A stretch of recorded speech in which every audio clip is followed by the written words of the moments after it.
Hello, in this video we're gonna check if there's a stereo speakers on Hotwav W11.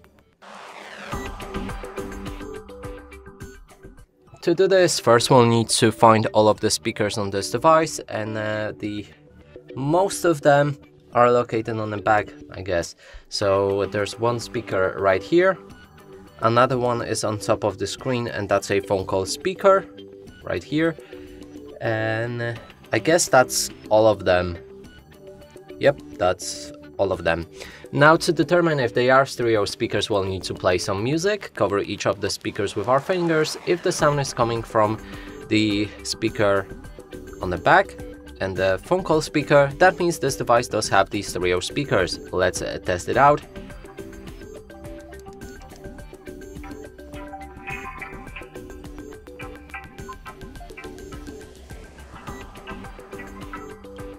Okay, so I can already determine that there's no stereo speakers on this device. Sound was coming only from a bottom speaker and not from the top one.